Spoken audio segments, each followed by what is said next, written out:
Krishna. So ఇవాళ మనం 12వ అధ్యాయంలో నుంచి 5వ శ్లోకం చూడబోతున్నాం. దానికి ముందర మనం సో గత సెషన్స్ లో మనం తీసుకున్నటువంటి మిగతా 4 శ్లోకాలు కొద్దిగా రివైజ్ చేసుకొని ఆ తర్వాత మనం ఈ రోజు శ్లోకంలోకి వెళ్తాం. సో 11వ అధ్యాయంలో కృష్ణుడు లాస్ట్ లో ఏం చెప్పాడు అంటే, భక్తియుత సేవతో శుద్ధ భక్తియుత సేవలో ఎవరైతే నన్నే లక్ష్యంగా చేసుకుంటారో, తన కర్మలన్నీ కూడా నాకు వనరిస్తారో, అందరి జీవుల పట్ల మైత్రి భావంతో ఉంటారో, వాళ్ళు నన్ను వాళ్ళు ఈ రూపాన్ని చూడగలుగుతారు అంటాడు అనమాట. ఏది? ఆ శ్యామసుందర రూపాన్ని చూడగలుగుతారు, ద్విభుజ శ్యామసుందర రూపాన్ని చూడగలుగుతారంట. సో ఎప్పుడైతే రూపాన్ని చూడగలరు, దానికి విశుద్ధ భక్తి యోగం అనేటువంటి ఒక మార్గం ఉంది అని తెలుసుకున్నటువంటి అర్జునుడు నెక్స్ట్ క్వశ్చన్ వస్తుంది అనమాట. ఈ 12వ అధ్యాయంలో అర్జునుడు విచారిస్తున్నాడు, ఆకారవాదులు మేలా అయితే నిరాకారవాదులు మేలా? లేదా ఆకారవాదులు నిన్ను త్వరగా చేరుకోగలుగుతారా, నిరాకారవాదులు నిన్ను త్వరగా చేరుకోగలుగుతారా అని ఈ ప్రశ్న అడిగారు అనమాట. సో అది మనం మొదటి శ్లోకంలో చూస్తాం అనమాట. సో ఆ ప్రశ్న అడుగుతాడు. సో అర్జున ఉవాచ ఏవం సతతయుక్తాయే భక్తాస్త్వం పర్యుపాసతే ఏ చాప్యక్షరం అవ్యక్తం తేషాం ఏ యోగ విత్తమః. అర్జునుడు అడిగాడు, నీ భక్తుల సేవలో సర్వదా యుక్తంగా నెలకొన్న వారా, లేదా అవ్యక్తమైన నిరాకార బ్రహ్మను అర్పించేవారా? ఎవరు వీరిలో పరిపూర్ణులుగా మీరు భావిస్తారు? సో నిరాకారంతో నిన్ను సేవించే వాళ్ళ, లేదా నీ దగ్గరికి వచ్చేవాళ్ళ, లేదా నిన్ను పూజించే వాళ్ళ, లేకపోతే నిన్ను ఆకారం అనుకోని నీకు ఒక రూపం ఉందనేటువంటి భావంలో నీ భక్తిత సేవలో ఉండేవాళ్ళ? ఎవరు పరిపూర్ణులు అంటే ఎవరు నీ గురించి బాగా తెలుసు, నిన్ను ప్రేమతో నీ నీ దగ్గరికి చేరుకోగలుగుతారు? సో అది మనం చూసాం. సో దీనికి సమాధానంగా కృష్ణుడు 2 నుంచి 7వ శ్లోకంలో తనకు అభిప్రాయం చెప్పడం ప్రారంభిస్తారన్నమాట. ఏది? ఆకారవాదుల నిరాకారవాదుల ఎవరు శ్రేష్ఠులని. దాంట్లో మిగతా మార్గాల కంటే కూడా భక్తియుత సేవలో ఉండేవాళ్ళు కృష్ణ భక్తి యొక్క ఔన్నత్యం గురించి కూడా చెప్పారు అన్నమాట. కాబట్టి 2వ శ్లోకంలో భగవాన్ వాచ మయ్యావేశ మనోయేమాం నిత్యయుక్త ఉపాసతే శ్రద్ధయా పరయోపేత తమే యుక్త తమా మతః. శ్రీ భగవానుడు పలికాడు, నా సకార రూపమును పైననే తమ మనసును స్థిరపరిచి మహోన్నతమైన దివ్యమైన శ్రద్ధతో నన్ను అర్చించడములో సర్వదా నెలకొని ఉన్నవారే అత్యంత పరిపూర్ణులని నేను భావిస్తున్నాను. నా రూపంలో ఎవరైతే తన మనసును స్థిరపరిచి మహోన్నతమైన దివ్యమైన శ్రద్ధతో నన్ను అర్చించడంలో సర్వదా నెలకొన్న వారే అత్యంత పరిపూర్ణులు. అంటే ఆకారవాదులు పరిపూర్ణులని తన యొక్క భావన వ్యక్తం చేస్తున్నాడు అనమాట కృష్ణుడు. ఎందుకంటే ఈ ప్రపంచంలో మనందరి మధ్యలో కొంతమంది వ్యక్తులు మనం కలుసుకున్నప్పుడు ఆకారవాదుల నిరాకారమా, భగవంతునికి ఆకారం ఉందా నిరాకారం ఉందా అనేటువంటి ఈ ఈ చర్చలు, వాదోపతలు ఎప్పుడు జరుగుతూనే ఉంటాయి అన్నమాట. అంటే ఎవరెవరు వెళ్ళేటువంటి వాళ్ళ సంస్థలను బట్టి, వాళ్ళు దొరికినటువంటి గురువులను బట్టి, ఆచార్యులను బట్టి వాళ్ళ యొక్క వాద ప్రతివాదనలు ఉంటాయన్నమాట. కానీ కృష్ణుడు ఫైనల్ గా తన అభిప్రాయం మోస్ట్ ఇంపార్టెంట్ ఇక్కడ. ఎందుకంటే సమస్తానికి మూలం ఆయనే కాబట్టి, ఈ సమస్తాన్ని సృష్టించింది ఆయనే కాబట్టి, వివిధ మార్గాలు, వివిధ ఆకారాలు, వివిధ విధానాలు మొత్తం ఇచ్చిన కృష్ణుడే కాబట్టి, సో కృష్ణుడి యొక్క భావము, ఆయన అభిప్రాయం మనకు చాలా ఇంపార్టెంట్ అన్నమాట. అదే 3-4 శ్లోకాలకు వచ్చేసరికి కృష్ణుడు తన నిరాకారం గురించి మాట్లాడుతున్నమాట. కానీ ఇంద్రియానుభూతికి అతీతమైనది, సర్వవ్యాపకమైనది, ఊహాతీతమైనది, మార్పు లేనిది, స్థిరమైనది, కదలనిది అయిన అవ్యక్తమును అంటే పరతత్వపు నిరాకార భావమును పూర్తిగా అర్పించే వ్యక్తులు సమస్త ఇంద్రియాల నిగ్రహము ద్వారా, అందరి పట్ల స్వభావం కలిగి ఉండడము ద్వారా సర్వులు సంక్షేమంలో నెలకొన్న వారే చివరకు నన్ను పొందుతారు. ఎవరైతే నిరాకారంలో ఉన్నారో వాళ్ళు కూడా చివరికి నన్ను చేరుకుంటారు, చివరికి. కానీ ముందు శ్లోకంలో చూడండి, వీళ్ళు పరిపూర్ణులు అని చెప్పాడు, కానీ ఇక్కడికి వచ్చేసరికి మాత్రం చివరికి నన్ను చేరుకుంటారు. అంటే వాళ్ళు వాళ్ళు పోయేటువంటి మార్గం ఏదైతే ఉందో అది చాలా క్లిష్టతరమైంది, చాలా కష్టంతో కూడుకుంది అన్నమాట. దాన్ని ఆ సాధన చేయడం అనేది అంత సులభమైంది కాదు. అండ్ చివరికి ఎప్పటికో చేరుకుంటారు అనేది ఆయన భావన అనమాట. సో అది మనం లాస్ట్ క్లాస్ లో మనం బాగా డిస్కస్ చేసాము. కాబట్టి ఈ రోజు మనం దాని కొనసాగింపుగా 5th శ్లోకానికి వెళ్తున్నాం. ఇది మనకి చాలా ఇంపార్టెంట్ అన్నమాట. ఈ శ్లోకం భగవంతుడు స్వయంగా నిరాకార వాదన, నిరాకార మార్గము, నిరాకారాన్ని లక్ష్యంగా పెట్టుకొని చేసేటువంటి ధ్యాన మార్గం కావచ్చు, కర్మ మార్గం కావచ్చు, ఏదైనా కానీ అది చాలా కష్టంతో కూడుకుందని చెప్పేసి ఆయనే మనకి తన యొక్క అభిప్రాయం చెప్పేస్తాడు అనమాట. రెండోది, ఎస్పెషల్ గా మనలాంటి బద్ధజీవులు ఎవరైతే అనాది కాలంగా ఒక ఆకారంలో మనం ఉన్నామో, ఇలాంటి ఆకారంలో ఉన్నటువంటి మనకి మళ్ళీ ఆకారంలో ఉన్నటువంటి భగవంతుడితో చాలా సులభంగా, చాలా హాయిగా, ప్రశాంతంగా మనం సంబంధం పెట్టుకొని మనం ఆధ్యాత్మికంగా చాలా ఈజీగా ఎదగొచ్చు అనేటువంటి విషయాన్ని తను వెల్లడిస్తాడు అనమాట ఇక్కడ. సో చూద్దాము. చాలా ఇంపార్టెంట్ ఇది. ఎందుకంటే ఇది ఎవరికైనా నిరాకార వాదంతో ఎవరైతే వచ్చే వాళ్ళకి కన్విన్స్ చేయడానికి కావాల్సిన పాయింట్స్ ఇక్కడ ఉన్నాయన్నమాట మన దగ్గర. అంటే కొంచెం జాగ్రత్తగా వినండి. సో ఏదైనా డౌట్స్ ఉంటే ఒక టైం ఉంటే ఈరోజు చూసాం, లేకపోతే రేపు తీసుకుంటాం డౌట్స్. క్లేశోధిక కాతరస్తేష్యాం వ్యక్తాసక్త చేతసాం అవ్యక్తా హి కుటిర్దుఃఖం దేహ భవతి వాప్స్యతే. పరమపురుషుని అవ్యక్త నిరాకార తత్వం పట్ల మనసుని ఆసక్తమైన వారికి ప్రగతి చాలా కష్టంతో కూడి ఉంటుంది. ఆ పద్ధతిలో ముందుకు పోవడం దేహదారులకు సర్వదా కఠినమే. సో పరమపురుషుని యొక్క అవ్యక్త నిరాకార తత్వం పట్ల, అవ్యక్త నిరాకార తత్వము, పరమపురుషుడు ఎవరు? కృష్ణుడి యొక్క సో నిరాకార తత్వంలోకి ఎవరైతే వాళ్ళ మనసుని ఎవరైతే ఆసక్తి పరుస్తారో, మనసుని కేంద్రీకరిస్తారో నిరాకారం పైన, ఫస్ట్ ఆఫ్ ఆల్ మనసు నిరాకారం పైన అసలు కేంద్రీకరించడం అసలు ఆల్మోస్ట్ ఇంపాసిబుల్ అన్నమాట. ముఖ్యంగా కలియుగంలో ఉండే వాళ్ళకి. బహుశా ఇది సత్యుగంలో ఉండే వాళ్ళకి కుదురుతుందేమో కానీ ఇప్పుడు వాళ్ళకి కాదు. కానీ ఇక్కడ ఏమన్నాడు? ఆసక్తమైన వారికి ఏమవుతుందంట? ప్రగతి చాలా కష్టంతో కూడుకుంది. అంటే ఆధ్యాత్మిక మార్గంలో ప్రగతి అనేది ఈ రూట్లో మనం వెళితే చాలా కష్టంతో కూడుకుంది అంటున్నాడు. ఇంకోటి ఏమంటున్నాడు? ఆ పద్ధతిలో ముందుకు పోవడం దేహదారులు, దేహదారులు అంటే ఎవరు? మనం దేహాన్ని పొందిన వాళ్ళు, మనకి సర్వదా కఠినమే. ఎప్పటికీ అది చాలా కఠినం. అంటే మనం 2 అడుగులు ముందుకేస్తే మళ్ళీ 4 అడుగులు మళ్ళీ వెనకాలకు వచ్చేస్తాం అనమాట. ఈ సాధనలో ముందుకెళ్ళినట్టే ఉంటుంది, కానీ చివరికి మళ్ళీ తిరిగి వచ్చేస్తుంది. మళ్ళీ మళ్ళీ ఉన్నదాని ప్రగతి కంటే కూడా మనం బ్యాక్ ఫుట్ ఎక్కువ వేస్తాం. ఫ్రంట్ ఫుట్ కంటే బ్యాక్ ఫుట్ ఎక్కువ వేస్తాం ఇక్కడ.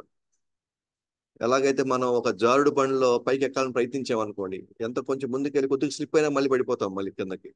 మళ్ళీ ప్రయత్నించి మళ్ళీ ముందుకెళ్ళాలి. మళ్ళీ ఆ నుంచి మళ్ళీ జరిగితే మళ్ళీ కిందకు వచ్చి ఒకసారి ప్రమాదం కూడా జరుగుతుంది మనకి. కాబట్టి ఇక్కడ ముందుకు పోవడం అనేది చాలా కష్టం అన్నమాట, దేహదారులకి ముఖ్యంగా. సో దాని భాష్యంలోకి వెళ్దాం. చాలా పెద్ద భాష్యం ఇది, బట్ వీలైనంత వరకు ఇవాళ ట్రై చేద్దాం, కంప్లీట్ చేద్దామండి. ఈ శ్లోకము నిరాకార సాధన వారి నూన్య స్థాయిని తెలియజేస్తుంది. నూన్య స్థాయి అంటే తక్కువ స్థాయి.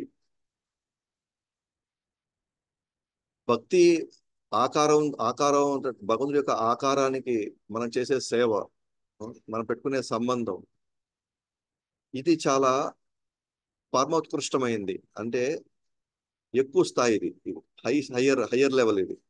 కానీ నిరాకార సాధనలో ఉండేవాళ్ళు నూన్య స్థాయి అంటే తక్కువ స్థాయి అని. ఎందుకని? నిరాకారం అనేది దేవాది దేవుడి యొక్క తత్వంలో ఒక తత్వం అన్నమాట. నిరాకార తత్వం అనేది మనం చెప్పుకునేది బ్రహ్మజ్యోతి, నిరాకారం, పరమాత్మ, ఆ తర్వాత భగవాన్. భగవాన్ స్థాయి, భగవాన్ యొక్క తత్వము అత్యున్నతమైన తత్వం అన్నమాట. అదే నిరాకార తత్వం అనేది చాలా నూన్య స్థాయి, అంటే ఆ తత్వం చాలా తక్కువ స్థాయిలో ఉన్నటువంటి తత్వం అన్నమాట. బ్రహ్మన్కు మాత్రమే ఆకర్షితులైన వారు, బ్రహ్మన్ సాక్షాత్కారం మాత్రమే పొందాలనే వారి తీవ్రమైన కోరిక కలిగిన వారు దానిని పొందడంలో చాలా కష్టపడతారు. బ్రహ్మన్ అంటే ఏంటి? నిరాకార బ్రహ్మజ్యోతి.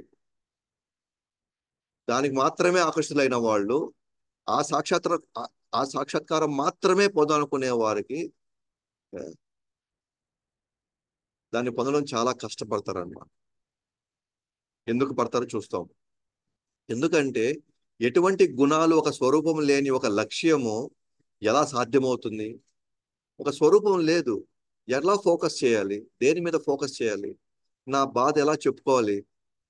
అదే మనకి ఒక విగ్రహం ఉందనుకోండి, లేదా మనకి ఒక ఫోటో ఉందనుకోండి, మనకి క్లియర్ గా తెలుసు. ఎందుకంటే మనం ఒక వ్యక్తితో మాట్లాడేటప్పుడు మనం క్లియర్ గా ఆయన ముఖం చూసి, మనం మాట్లాడేదాన్ని బట్టి, ఆ ముఖ కవలికను బట్టి మనం అర్థం చేసుకోగలుగుతాం. ఎస్, నన్ను వింటున్నాడు, నా గురించి అతను ఆలోచిస్తున్నాడు అనేటువంటి భావన మనకు కలిగినప్పుడు మన మనసు కొంచెం ప్రశాంతం అవుతుంది.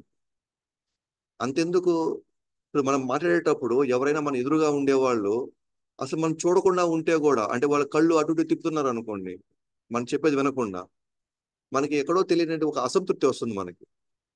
అంటే అక్కడ ఆకారం ఉండి మనం డైరెక్ట్ గా మాట్లాడుతున్నా కూడా వాళ్ళ యొక్క కళ్ళు మన మీద లేవు అంటేనే మనం ఏం చేస్తాము, డిస్టర్బ్ అయిపోతాం మనం. ఫస్ట్ ఇక్కడ విను, ఫస్ట్ ఇక్కడ చూడు, నువ్వు అర్థం చేసుకో, విను అంటున్నాం మనం. అంటే ఆకారం ఉండి మనం చూడకపోతే ఇంత డిస్టర్బ్ అయితే, అసలు ఎటువంటి గుణాలు లేని, ఎటువంటి రూపం లేనటువంటి ఒక ఒక ఒక వెలుగో, లేదా ఒక జ్యోతో, లేకపోతే ఏ స్వరూపం లేదు, ఏ గుణం లేనటువంటి దాన్ని ఒక లక్ష్యంగా పెట్టుకోవడం ఎలా సాధ్యమవుతుంది? పైగా నేను దేహదారులను, నేను రూపంలో ఉన్నవాడిని, రూపం లేకపోతే నాకు ఏ విధంగా నేను ఫోకస్ చేయగలుగుతాను? కష్టమైపోతుంది. కాబట్టి ఇంద్రియాలకు ఉదాహరణకు శబ్దం అనే ఇంద్రియార్థం ఒక ప్రత్యేకమైన జ్ఞానశక్తి ఉంది. అంతేగాని గుణాలు లేనట్టి వాటికి జ్ఞానశక్తి లేని కారణంగా ఇంద్రియాలు ఏకాగ్రత పెట్టడం కష్టం. ఇప్పుడు ఇంద్రియాలకు ఏం కావాలి? ఇంద్రియార్థాలు కావాలి. అంటే ఇంద్రియాలు దేనో ఒక దాన్ని పట్టుకోవాలన్నమాట. ఒక దాన్ని పట్టుకోవాలి. అప్పుడే ఇంద్రియాలు కొంచెం స్థిరపడతాయి, కొంచెం ఆ, నెమ్మదిస్తాయి అన్నమాట. ఇప్పుడు ఇది పట్టుకోవడానికి ఏమి లేదనుకోండి, ఇంద్రియాలతో పాటు మనసు కూడా డిస్టర్బ్ అయిపోతుంది. ఇప్పుడు ఇప్పుడు చెవుకి ఏం కావాలి? శబ్దం కావాలి. శబ్దం ఉన్నప్పుడు చెవు చాలా ఈజీగా దాన్ని పట్టుకోగలుగుతుంది. పట్టుకొని ఆ శబ్దం గురించి స్మరించగలుగుతుంది. ఇక్కడ ఏమి శబ్దము లేదనుకోండి, దాంట్లో ఏ గుణము లేదనుకోండి, నేను దేని మీద ఫోకస్ చేయాలి, నేను దేని మీద నేను నా దృష్టి మలచాలి, నాకు ఏమి లేనప్పుడు ఆటోమేటిక్ గా ఈ ఇంద్రియాలు ఏకాగ్రత పడడం కష్టమైపోతుంది. ఆటోమేటిక్ గా అవి లేనప్పుడు నేను ఏదైనా చెప్పుకోవాలన్నా, నేను షేర్ చేసుకోవాలన్నా, నాకు కావాల్సినటువంటి పరిస్థితులు అక్కడ లేకపోతే నేను అసంతృప్తికే వెళ్తాను. ఎలాగైతే నేను చెప్పాను కదా, వాళ్ళు మనతో మాట్లాడుతూ మనం చూడకపోతే మనకు అసంతృప్తి వచ్చినప్పుడు, అసలు ఏమీ లేని దగ్గర అసలు అసలు ఏ గుణాలు లేవు, అసలు ఇంద్రియార్థాలు ఏమీ లేవు, నేను ఫోకస్ అవ్వడానికి అని, నేను ఏదైనా పట్టుకోవడానికి ఏమి లేనప్పుడు ఎంత కష్టపడాల్సి వస్తుంది మనం. కావున నిరాకార బ్రహ్మని జ్ఞానం ఉన్నవారు ఇంద్రియాలను నిగ్రహించుకోవడం తప్పనిసరి అవుతుంది.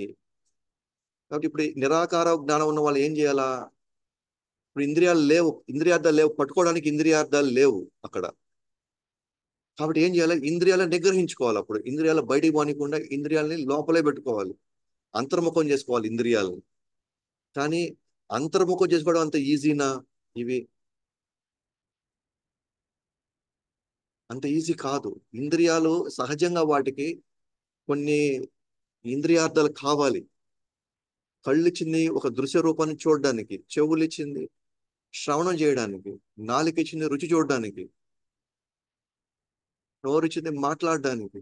ఇవేవి నాకు మాట్లాడడానికి ఆడ ఏమీ లేదు, చూడడానికి ఏమీ లేదు, వినడానికి ఏమీ లేదన్నప్పుడు, కానీ ఇంద్రియాలు పరిగిస్తాయి కదా, అది కావాలి, ఇది కావాలి, ఇది చూడాలి, అది చూడాలని. మరి నాకు నిరాకారత్వం అవి ఏమీ లేనప్పుడు, ఇప్పుడు నేను నెక్స్ట్ నాకు ఆల్టర్నేటివ్ ఏంటి? నేను వాటిని అంతర్ముఖం చేసుకోవాలి. కానీ అంతర్ముఖం చేసుకోవడం అనేది చాలా చాలా కఠినమైనటువంటి ఒక ఒక సాధన. అందుకే ఇక్కడ ఏమి ఇచ్చాడు చూడండి, ఇక్కడ ఇంద్రియాలను నిగ్రహించడం ఈజ్ ఈక్వల్ టు నదిని నియంత్రించడం లాంటిది. నదిని మనం నియంత్రించగలుగుతామా? అతి కష్టం మీద ఏదైనా చేయగలిగితే కొంతవరకు డ్యామ్ ఏదో కట్టి, రిజర్వాయర్ ఏదో కట్టి కొంతవరకు నియంత్రించగలుగుతా, కానీ కానీ అది కూడా గ్యారంటీ లేదు ఎప్పుడు దాకా ఆ డ్యామ్ నిలిచి ఉంటుందని. మనం గమనించాం కదా, మన శౌబరి మునిది ఏం జరిగింది? 60,000 సంవత్సరాలైన నీటిలో ఇంద్రియాల్ని అంతర్ముఖం చేసుకున్నాడు. కానీ పొరపాటున ఒక జస్ట్ 2 చేపలు అలా కలవడం జస్ట్ చూసి ఏం జరిగింది చూడండి. కానీ భక్తుడికి అది జరగదు. భక్తుడు ఆ పతనం కాడనమాట. ఎందుకంటే తనకి దృష్టి పెట్టడానికి, తను వినడానికి కావాల్సినంత కృష్ణుడు సంబంధించినటువంటి లీలలు ఉన్నాయి. కృష్ణుడి సేవ ఉంది, కృష్ణుడి యొక్క రూపం ఉంది. కాబట్టి చాలా ఈజీగా, చాలా సహజంగా ఆ ఇంద్రియాలని ఆ సేవలో పెట్టి తాను మనశ్శాంతిగా ఉంటాడు. మార్గంలో కూడా చాలా త్వరగా అతను ప్రగతి సాధిస్తాడు అనమాట. అతను ప్రగతి సాధిస్తాడు అతను. ఇంద్రియాలను నియంత్రించడం చాలా కష్టమైనది అని మనకి 11, 22, 32, 39 శ్లోకాలు ఉంటుందన్నమాట భాగవతంలో. అయితే ఆ భావం వ్యక్తమయ్యేలాగా ఈ శ్లోకం ఉంటుందన్నమాట. మనకి ఒక రెఫరెన్స్ ఉంది, మనకు ఒక ప్రూఫ్ ఉందన్నమాట, ఒక సాక్ష్యం ఉంది ఇక్కడ. భక్తులు భక్తిత సేవలో నిరంతరంగా నిమగ్నమైన వారు కామ్య కోరికలను చాలా సులభంగా నియంత్రించగలుగుతారు. ఎప్పుడైతే భక్తిత సేవలో ఎక్కువ తన నిమగ్నం అవుతాడో, తన పాత కామ్య కోరికలు కూడా దాని నుంచి అతను విడుదలైపోతాడు అనమాట. నియంత్రించగలుగుతాడు, వేరే కోరికల నుంచి అతను బయటికి రాగలుగుతాడు. సో నిరాకార తత్వంలో ఉండేటువంటి వాళ్ళకి ఒక ప్రాబ్లం ఏంటంటే, వాళ్ళు ఏమనుకుంటారంటే, నేను ఆకారంలోకి వెళితే, నేను ఆకారము శరీరము అని అనుకుంటే అప్పుడు నాకు కోరికలు కూడా వాటిని వాటి మీద నేను దృష్టి పెట్టాలి. అదే నిరాకారం అనుకోండి, నాకు ఏ కోరికలు లేకుండా నేను కోరికల్ని ఆపుకోవచ్చు అనుకుంటాడు. ఇప్పుడు ఆకారం ఉంది అని అంటే ఆటోమేటిక్గా నాకు సంబంధం ఉంది, సంబంధం ఉంది అంటే ఆటోమేటిక్ నాకు కోరికలు వస్తాయి. కోరికలు వచ్చాయంటే నేను నియంత్రించలేను. కాబట్టి నేను ఏం చేయాలా? ఇంద్రియాల్ని అంతర్ముఖం చేసుకొని అసలు కోరికలే రాకుండా చేసుకోవాలి అని అనుకుంటాడు. ఎవడు? నిరాకారుడైన నిరాకార తత్వంలో వెళ్ళేవాడు. కానీ భక్తులు ఏం చేస్తున్నారు? కోరికలు ఉన్నాయి, దాన్ని ఏం చేయాలా? కృష్ణుడి సేవలో పెడుతున్నాడు, కృష్ణుడిని సెంటర్ గా పెట్టుకొని చేస్తున్నాడు. దానివల్ల ఏమవుతుందంటే ఆ కోరికలన్నీ పవిత్రమించబడుతున్నాయి. ఆ తర్వాత ఇంకెప్పటికీ కూడా భౌతిక కోరికలను రావడం ఆగిపోతున్నాయి, న్యాచురల్ గా ఆగిపోతున్నాయి, ఇప్పుడు సహజంగా ఆగిపోయేసి కృష్ణుడికి ఏం చేద్దాం అన్న కోరికల్లో ఇప్పుడు ముందుకు వెళ్ళిపోతున్నాడు. ఇంక అంటే ఆ కోరికలు ఎప్పుడు ఉంటాయి, ఆ ఆత్మకి ఎప్పుడు కోరికలు ఉంటాయి. కానీ ప్రస్తుతానికి మన కోరికలు ఆత్మ కోరికలు కాదు, భౌతిక కోరికలు. అంటే ఇంద్రియాలు, మనసు, పాత పాత వాసనలు, ఇవి బేస్ చేసి మనకు కోరికలు ఉన్నాయి. అయితే ఆ కోరికలు ఎన్ని ఉన్నాయి? వేల కోట్ల కోరికలు ఉన్నాయి. దాన్ని నియంత్రించాలన్న నా వల్ల కాదు. అంటే నేను ఇంద్రియాలను వాడే తీరాలి ఆ కోరికలు తీర్చుకోవడానికి. కానీ ప్రస్తుతం నేనేం చేస్తున్నాను? ఆ కోరికలు తీర్చేది ఏ రూపంలో వెళ్తున్నాను? నేను కృష్ణుడి కోరికలకి అనుసంధానం చేస్తున్నాను అనమాట. ఉదాహరణకి నాకు కారు కొనాలని ఉంది, నేను కృష్ణుడి కోసం కారు కొంటాను. ఆ కారు కృష్ణుడి కోసం వాడుతూ వాడుతూ నా కోరిక కూడా నేను తీర్చుకోగలుగుతున్నాను అనమాట. తద్వారా నేను క్రమక్రమంగా నా కోరికలు పవిత్రీకరించబడి తర్వాత నాకు భౌతిక కోరికలే రాకుండా చేసుకోగలుగుతున్నాను. ఉదాహరణకి ధ్రువ మహారాజు యొక్క చరిత్ర అదే జరిగింది. కాబట్టి కానీ ఇతర సాధకులు ఇంద్రియాలను నిగ్రహించినప్పటికీ ఇంద్రియ భోగాన్ని ఇంద్రియ భోగ వాంఛని నియంత్రించలేరు. అందుకే ఇతర సాధకులు, భక్తులైతే ఈజీగా వాటిని కృష్ణుడి సేవలో పెట్టేస్తున్నారు, భక్తుల సేవలో పెట్టేస్తున్నారు. కానీ ఇతర సాధకులు కర్మ మార్గంలో, జ్ఞాన మార్గంలో, యోగ మార్గంలో వెళ్ళే వాళ్ళకి వాళ్ళు ఇంద్రియాలను నిగ్రహించుకోవాలనుకుంటారు. కానీ ఎంత నిగ్రహించుకున్నా కూడా లోపల ఉన్న భోగ వాంఛని మాత్రం నియంత్రించలేరు. ఎలాగైతే మనకి 2వ అధ్యాయంలో స్థితప్రజ్ఞుడి యొక్క కాన్సెప్ట్ వస్తుంది మనకి. దాంట్లో అక్కడ ఒక శ్లోకం ఉంటుంది అన్నమాట. ఏమని ఉంటుంది? మనం ఎంత ఇంద్రియాల్ని మనం నియంత్రించాలనుకున్నా సరే లోపల ఆ కోరిక మాత్రం అలాగే ఉంటుంది అంటాడు. అది ఇక్కడ కూడా చెప్తున్నాను అనమాట. ఇంద్రియాలు నిగ్రహించినప్పటికీ కూడా అటు లోపల ఆ కోరిక ఉంది కదా, ఆ పాత వాసన అలాగే ఉన్నాయి. అది ఎలా మనకు దాన్ని క్లియర్ చేసుకోవాలి మనం? అవి ఎట్లా మనం వాటిని ఈ వేరులతో సహా దాన్ని బడి తీయాలి, ఆ భోగ వాంఛని బడి తీయాలన్నమాట. అంత ఈజీ కాదనమాట. ఈ సంసార సాగరాన్ని దాటడం కష్టతరమైనప్పటికీ నావలాంటి భగవంతుడి యొక్క పాదపద్మాను ఆశ్రయించిన వారు సులభంగా దాటగలరు. ఇది 11:22-40 భాగవతం చెప్పబడింది అనమాట. ఎవరు దాటగలుగుతారు సంసారాన్ని? ఈజీ కానే కాదు అసలు. కానీ నాకు భగవానుడి యొక్క పాదపద్మాలు ఒక నావలాగా దొరికాయి అనుకోండి, చాలా సులభంగా అతను దాటేయగలుగుతాడు. అంటే భగవంతుడి మీద ఆధారపడాలి, భగవంతుడి యొక్క రూపం మీద, దివ్యమైనటువంటి శ్యామసుందర రూపం మీద మన ఆధారపడితేనే మన భక్తి యుగ మన సాధన చాలా సులభమైపోతుంది అనేటువంటి భావం ఇక్కడ వ్యక్తం చేస్తున్నమాట కృష్ణుడు. ఇంకా చెప్పాలంటే ఒకవేళ కష్టపడుతూ నిరాకార బ్రహ్మను సాధించాలనుకున్న భక్తితో సేవలో ఎంత కొంత నిమగ్నం అవ్వాలి. భక్తి లేక కేవలం కష్టం మాత్రమే మిగులుతుంది. ఖాళీ పొట్టు ఎంత నలగొట్టినా మనకు ధాన్యం రాదు. అలాగే ఎంత కష్టపడినా భక్తి లేకపోతే నిరాకార లక్ష్యం సాధ్యం కాదు. 10:14 ఏం చెప్తున్నారంటే ఈవెన్ మన నిరాకార లక్ష్యాన్ని మనం చేరుకోవాలన్నా కూడా ఎంతో కొంత భక్తియుత సేవ చేయాల్సింది, అట్లీస్ట్ స్టార్టింగ్ స్టేజ్లో. ఆ భక్తియుత సేవ కానీ మనం చేయకపోతే నిరాకార లక్ష్యం కూడా మనం చేరుకోలేము. కేవలం కష్టం మాత్రం మిగులుతుంది కానీ అనుకున్న లక్ష్యం మనము చేరుకోలేము అని కూడా. కాబట్టి భక్తి లేక కేవలం కష్టం మాత్రమే మిగులుతుంది అంటున్నారు. ఇప్పుడు ఖాళీ పొట్టు అంటే ఇప్పుడు మనం చూసాం ధాన్యం, మనం వడ్లు ధాన్యం ఉంది కదా. ఇప్పుడు ధాన్యంలో వడ్లలో ధాన్యం ఉందనుకోండి, మనం కొట్టే కొంత మనకి ధాన్యం వస్తుంది మనకి, అంటే విడిపోయినప్పుడు మనకి తర్వాత మనకి బియ్యం వస్తాయి. కానీ దాంట్లో ధాన్యం లేదనుకోండి, ఒట్టి పొట్టు ఎంతసేపు కొట్టినా ఏం ప్రయోజనం, దాంట్లో మనకి ధాన్యం రాదు మనకి. అలాగే భక్తి అనే ధాన్యం లేకపోతే మనకి ఆహారం ఆకలి తీరదు. ఆహారం ఆకలి తీరదు. పొట్టు మనం ఎంతసేపు కొట్టినా దాంట్లో ధాన్యం లేదు ఇంకా. ఎంత కొట్టినా ప్రయోజనం ఏంటి, కష్టం తప్ప మన ఆకలి మన దాహం నిండదు. అలాగే నిరాకార తత్వంలో వెళ్ళాలనుకున్నా కూడా ఎంతో కొంత భక్తియుత సేవలు నెలకొనకపోతే ఖచ్చితంగా అతను లక్ష్యాన్ని చేరుకోలేడు. ఒకవేళ చేరుకున్నా కూడా అతను తృప్తిగా ఉండలేడు అన్నమాట. భక్తులు కూడా కష్టపడతారు కానీ నా రూప దర్శనం వారికి ఆనందం ఇస్తుంది, కష్టాన్ని అధిగమించేలాగా చేస్తుంది. భక్తులు కూడా కష్టపడతారు, అంత ఈజీ కాదు. ఎందుకంటే మన పాత వాసనలో అంత సులభంగా మనల్ని, ఇక్కడ ఉన్నటువంటి పరిస్థితుల్ని అంత సులభంగా మనం దాటలేం వాటిని. ఖచ్చితంగా మళ్ళీ మళ్ళీ మన పాత వాసన వల్ల, మనం పాత అలవాట్ల వల్ల పదే పదే మనం చేయకూడని పనులన్నీ మళ్ళీ మనం చేస్తూ ఉంటాం. ఒకసారి పొరపాటున చేయొచ్చు, ఇంకోసారి కావాలని కూడా మళ్ళీ ఆ పాత జ్ఞాపకాలు ఆ, మళ్ళీ మనల్ని ప్రేరేపించేట్టు చేస్తుంటాయి. కానీ కష్టపడినప్పటికీ కూడా ఎప్పుడైతే ఇంత కష్టపడి ఒక గుడికి వెళ్ళి కృష్ణుడు రూపాన్ని చూసామనుకోండి, బాగా అలంకరించి కృష్ణుడు చూడండి, మనసు కొద్దిగా స్థిమిత పడుతున్నాం. పడిన కష్టం అంతా కూడా మనం మర్చిపోయేదానికి ఒక అవకాశం మనకి లభిస్తుంది మనకి.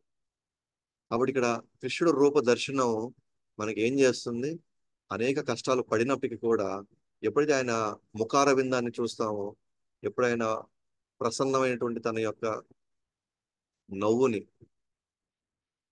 మనం చూస్తామో, ఆటోమేటిక్ గా అన్ని కష్టాలన్నీ కూడా మనం పక్కన పెట్టేస్తాం అన్నమాట. ఆ రోజు ఆ కష్టాన్ని మనం మర్చిపోతాము. నిరాకారవాదులకి కష్టతరం ఎందుకనగా మనం శరీరములను అని అనుకునే వారికి మనసు అవ్యక్త ఆత్మపై కేంద్రీకరించలేము. ఎందుకు కష్టతరం నిరాకారవాదుల కంటే, మన శరీరం కదా మనం, మన ఆత్మ అని తెలుసు కానీ ఆత్మ ఆత్మ స్థాయిలో ఇంకా మనం సాక్షాత్కారం పొందల. ప్రస్తుతానికి నేను శరీరమే, నాకు ఒక ఆకారం ఉంది, నాకంటూ కొన్ని నాకంటూ ఒక కలర్ ఉంది అని మనం ఈ భావంలోనే ఉన్నాం కదా ప్రస్తుతానికి. ఆత్మభావంలో ఉండే వాళ్ళకి అది వేరే, వాళ్ళకి కొంచెం ఈజీ. కానీ నేను ప్రస్తుతానికి ఇంకా శరీర భావంలో ఉండే వాళ్ళకి మనసుని అవ్యక్తమైనటువంటి ఆత్మ మీద పెట్టడం అంత ఈజీ కాదు. మనసుని ఈజీగా కృష్ణుడి మీద పెట్టచ్చేమో కానీ అదే మనసుని పోయి ఆత్మ మీద పెట్టమంటే ఆత్మ ఎలా ఉంటుంది, దాని మీద ఎలా పెట్టాలి, ఎలా కేంద్రీకరించాలి, ఎలా ఫోకస్ చేయాలి అనే పాయింట్ మాట్లాడడానికి ఈజీ కానీ ప్రాక్టికల్ గా మనం చేయడం అనేది చాలా కష్టం అన్నమాట. అంతే, అసలు కేంద్రీకరించలేము మనం. సాధకులకి ఇది చాలా కష్టంగా ఉంటుంది అనమాట. సాధకులకి ఇది చాలా కష్టం అన్నమాట ఇది. అందువల్ల నిరాకారం, ఇప్పుడు మనము శరీరంలో ఉంటూ ఇంతకాలం మన శరీరాలను అనుకుంటూ మన జీవితాల్లో ఎక్కడ చూసినా సరే ఫోకస్ చేయడానికి ఎప్పుడు ఒక రూపం ఉన్నప్పుడు, లేదా ఒక ఆకారం ఉన్నప్పుడు, ఇప్పుడు నిరాకారం పోయి నన్ను ధ్యానం చేయమంటే, లేదా లోపల ఎక్కడో ఒక ఆత్మ ఉంది, ఆత్మ మీద నీ మనసు కేంద్రీకరించమంటే ఎలా సాధ్యం అవుతుంది? ఎంత కష్టంగా ఉంటుంది అతనికి? ఎంత ఇబ్బందికరంగా ఉంటుంది అది? అందువల్ల నిరాకారవాదులకి నిరాకార తత్వంలోకి వెళ్ళి ఆ సాధన చేయమంటే వాళ్ళకి చాలా కష్టం అయిపోతుంది అనమాట. అనాది కాలంగా శరీరంలో నివసించిన కారణంగా తాను సూక్ష్మమైన చైతన్య కణం అన్న ఆలోచనలు చాలా కాలం తిరస్కరించబడింది. మనం ఇప్పుడు దాకా నేను శరీరం అని మనం ఇంతకాలం మనం ఇదే భావంలో ఉన్న మనకి సడన్ గా నువ్వు శరీరం కాదు, నువ్వు చైతన్య కణానివి, సూక్ష్మమైన చైతన్య కణం అంటే నువ్వు ఆత్మవి అనే విషయం యాక్సెప్ట్ చేయాలంటేనే మనకి చాలా కాలం పట్టింది. అలాంటిది ఇప్పుడు నాకు నా ఇంద్రియాలకు ఏ ఆధారం లేనటువంటి, ఏ రూపం లేకుండా, అక్కడ ఏ గుణాలు లేవు చెప్పుకోవడానికి, దాని గురించి డిస్కస్ చేయడానికి, శ్రవణం చేయడానికి ఏమీ లేనప్పుడు ఎలా నేను ఒక దాని మీద నేను ఫోకస్ చేయగలను? ఎలా నేను ఆధారపడగలను? ఇతరులు ఇంకొక రకమైన వివరణ ఇస్తారు. బ్రహ్మన్కు రెండు రకాల ఆకారాలు ఉన్నవి అంటారు. ఒకటి గుణాలు ఉన్నవి, రెండు గుణాలు లేనివి అనేటువంటి రెండుగా డివైడ్ చేస్తారు అన్నమాట వాళ్ళు. నిర్గుణం, ఒకటేమో గుణాలు ఉన్నాయి. గుణాలు ఉన్నాయని ఒకరు చెప్తారు, దానికే గుణాలు లేవని కూడా చెప్తారు కొంతమంది. అయితే గుణాలు లేనటువంటి బ్రహ్మన్ను అక్షరం అని అంటారు. దానికి 7 నిర్వచనాలు ఉన్నాయన్నమాట. ఆ బ్రహ్మన్కు 7 నిర్వచనాలు ఉన్నాయి. నిరాకారం అంటే గుణాలు లేనటువంటి బ్రహ్మన్కి ఏంటవి? అనిర్దేశం, అంటే వర్ణించలేము. ఎందుకంటే ఏముంది ఆడ వర్ణించడానికి? ఒకటి అవ్యక్తం, అంటే మనకి ఏది కనబడదు అక్కడ, అంటే ఏ గుణాలు లేవు దాంట్లో. సర్వగతం, సర్వత్రగం, అంటే ఏంటి? సర్వం వ్యాప్తి ఉంది. నిరాకారం ఎక్కడుంది? ఎక్కడైనా ఉంది, సర్వవ్యాప్తి. అచింత్యం, అంతు చిక్కదు. ఎట్లా మనం దాన్ని కొలిచి ఇలా ఉంటుంది ఇలా ఉంటుంది మనం ఎలా చెప్పగలుగుతాం మనం? కాబట్టి అంతు చిక్కనిది అది. అచలం, మార్పు లేనిది. ఏం ఏమున్నది ఆడ మార్పు జరగడానికి కూడా? అక్కడ ఏం కనబడడం లేదు. ధ్రువం, శాశ్వతమైనది. అది శాశ్వతమైందే, అదేం ఇబ్బంది ఏం లేదు. కానీ నాకు ఏం కనబడడం లేదు, నాకు ఆధారపడడానికి అసలు గుణాలు ఏమి నాకు అంతు చిక్కడం లేదు నాకు. కుటస్థం, అంటే అంటే అసత్యలోకం. ఈ ప్రస్తుతానికి ఈ ఈ లోకం ఉంది, కానీ అది శాశ్వతమైంది కాదు. ఇది అసత్య లోకం. ఇక్కడ సర్వం వ్యాపించి ఉంది, సర్వగం, అవ్యక్తంగా ఉంది, అంతు చిక్కంతగా ఉంది, వర్ణించలేనిదిగా ఉంది, మార్పు లేకుండా ఉంది. దీని ఏమంటున్నారు? ఇలాంటి ఒక వర్ణన ఇచ్చినప్పుడు, ఇలాంటి ఒక నిర్వచనం ఇస్తే నేను ఎలా ఫోకస్ చేయాలి? ఎలా ఆధారపడాలి? నా బాధ ఎలా వ్యక్తం చేసుకోవాలి? నేను నా సాధనని ఎలా నేను ముందు తీసుకెళ్ళగలను? చాలా కష్టంతో కూడుకుంది ఇదంతా.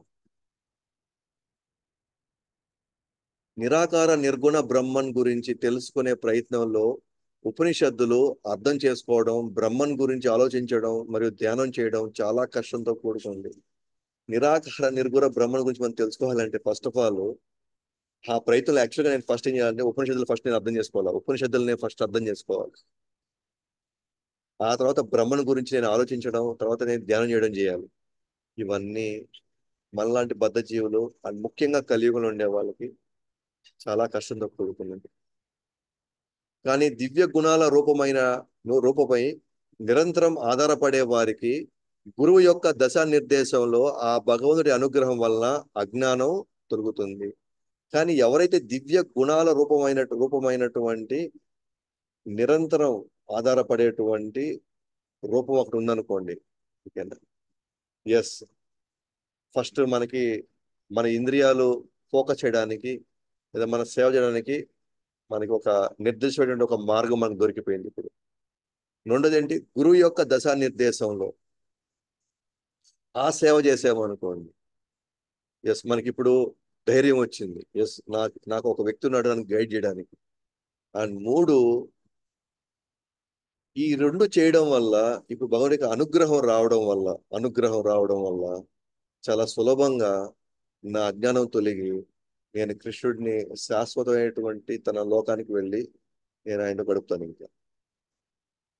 ఆఖరి లక్ష్యం ఒకటే, కానీ ఒకటి కష్టంతో కూడుకున్నది, నూన్యమైనది, మరొకటి సులభమైనది, శ్రేష్టమైనది. ఆఖరి లక్ష్యం నిరాకారవాదులైన ఆకారవాదైన ఆఖరి లక్ష్యం శ్యామసుందర కృష్ణుడే.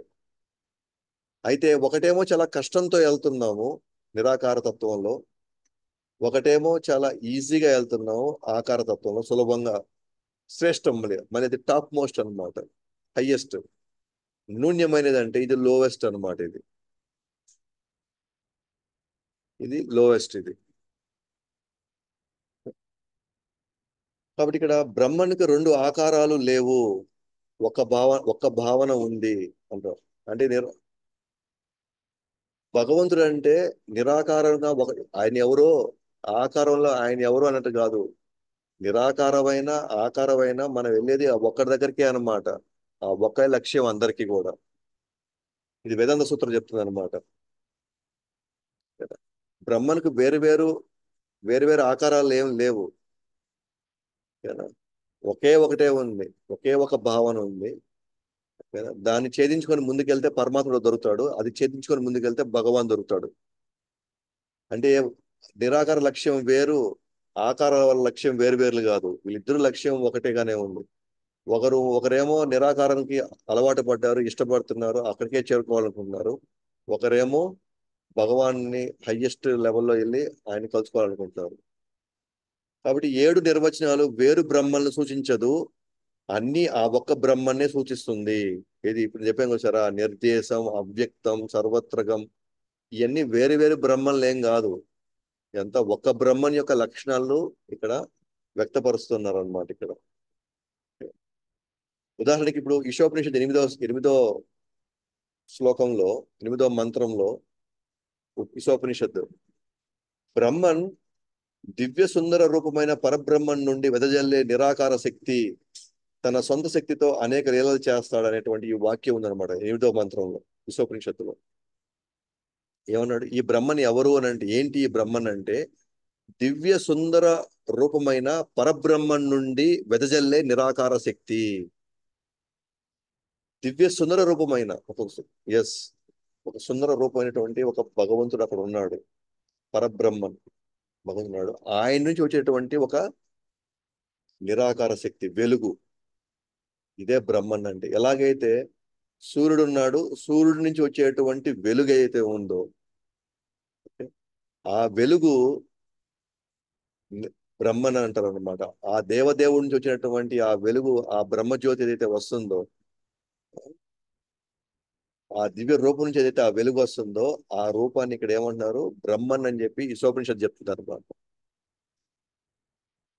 అందుకే ఈశోపనిషత్తులు ఏం చెప్తున్నారంటే, రాను లాస్ట్ శ్లోకాలు ఏదైతే, అయ్యా అంటే ఆ సాధకుడు ప్రార్థిస్తాడు అనమాట, కృష్ణుడు ప్రార్థిస్తున్నాడు భగవంతుడు, అయ్యా ఇదిగో నాకు ఈ ఈ బ్రహ్మన్ ఏదైతే, ఈ జ్యోతి ఏదైతే ఉందో, ఇది నన్ను నిన్ను చూడనీయకుండా చేసేస్తుంది. నేను నిన్ను పరిపూర్ణంగా నేను చూడాలనుకుంటున్నాను, దయచేసి ఈ కట్టని తొలగించు అంటాడు అనమాట. హిరణ్మయ శక్తి. సో ఈ ఏదైతే ఈ తేజస్ వస్తుందో ఈ తేజస్సుని కృష్ణుడు ఏమంటున్నాడు, సాధకుడు ఏమంటున్నాడంటే ఈశోపనిషత్తులో, దయచేసి నువ్వు ఇది కానీ నువ్వు తీయగలిగితే నేను నిన్ను యథార్థంగా నేను చూడగలుగుతాను కదా, నేను దర్శనం చేసుకోగలుగుతాను కదా అంటున్నాను. అంటే అర్థం ఏంటి, ఈశోపనిషత్తులో కూడా ఎస్, ఇది ఆ దేవదేవుడి యొక్క వెలుగు, ఒక నిరాకార శక్తి అన్నట్టు, వెదజల్లి నిరాకార శక్తి అన్నట్టుగా ఇక్కడ ప్రూవ్ అవుతా ఉందన్నమాట. అప్పుడు ఎప్పుడైతే నేను ఈ కట్టను తొలగిపోతుందో, ఆటోమేటిక్గా నేను తన శక్తితో నీ లీలను నేను చూడగలుగుతాను, నిన్ను చూడగలుగుతాను, నీ లీలలను కూడా నేను చూడగలుగుతాను. లేదా ఆ దేవదేవుడు ఆ లీలలు ఆయన చేస్తాడు.